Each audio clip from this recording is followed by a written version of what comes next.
Welcome to the AFR Saints channel, where we provide you daily content on your favorite team, the New Orleans Saints. Do us a favor and hit that subscribe button. Be sure to leave your comments below and smash that like button. Who dat?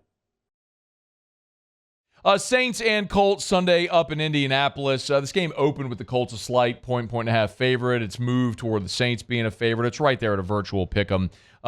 This is interesting because you have good on good and bad on bad. When the Saints have the football, the Saints are one of the worst offenses in the NFL. Meanwhile, the Colts are one of the worst defenses in the NFL. The Saints are 21st in scoring. The Colts are 30th in scoring defense.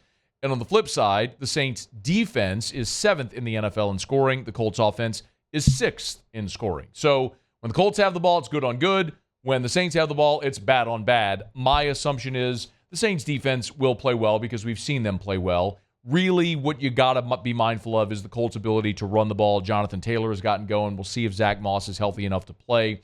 It's going to really come down to that Saints run defense. Are they able to limit the Colts running game and make them a passing team with Gardner Minshew, and to see if the Saints can be very opportunistic. The Saints as a team are +3 in the turnover margin for the season. The Colts -2. So that might be the opportunity for New Orleans if you can win the turnover battle, steal a few possessions, and get your bad offense going, or with an advantageous situation, or like you did a couple of times this year already, a defensive score against New England, a special team score against Green Bay. That could be what the Saints need, although that's really hard to predict something like that happening. The Saints have kind of owned the series. Saints have won 4 straight, dating back to the Super Bowl when the Saints beat the Colts down in Miami. That was the first of this 4-game winning streak that the Saints are on in this series. The last time they played was in 2019. None of that history actually matters, though, on Sunday up in Indianapolis. The truth is, these are two teams that are kind of going in different directions and two organizations that are going in different directions.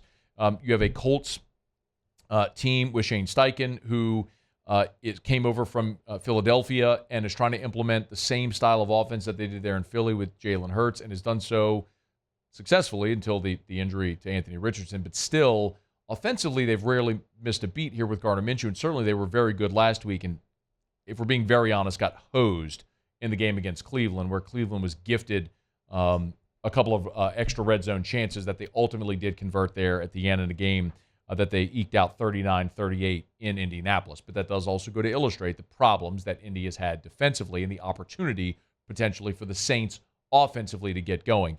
I just sort of lean defense in situations like that. So I think this is a defensive type game with the Saints and the Colts, and you look for an opportunity late. I think the line is probably right. And usually when it comes down to a coin flip like that, I look for things like quarterback, home field, head coach, who has the advantage. Well, I don't know that there's a real sincere advantage with either quarterback, and that might seem laughable because Derek Carr is a more experienced quarterback, but tell me right now that you're bought in on Derek Carr being a really good player and going and making plays to win the Saints a game in Indianapolis. I'm not there, and the game is in Indy. And then if you look at head coaches, you have a very young head coach, and you've got a head coach that's coached a lot of games but has proven to be a very bad head coach. So I understand why this one is a virtual toss-up because it's very hard to handicap. I'm going to go with the home team. I think Indy, after getting hosed last week, probably feels like they have a lot to play for at 3-4. Two teams that are still in the mix in bad divisions. The Saints at 3-4 as well. The Saints are 2-2 away from home. The Colts just 1-3 at home. A lot of those metrics point to maybe the Saints finding a way to beat this team on the road in a close game. But until I see the Saints go do this, it's just hard to pull the trigger and say I think the Saints will go do this. So I'll take the Colts in a close game to beat the Saints up in Indianapolis. Saints' woes continue. We'll see if they can maybe get right next week at home against the Chicago Bears. Hey, thanks so much for watching. Please leave your comments. I love to interact. And be sure to hit the red subscribe button below.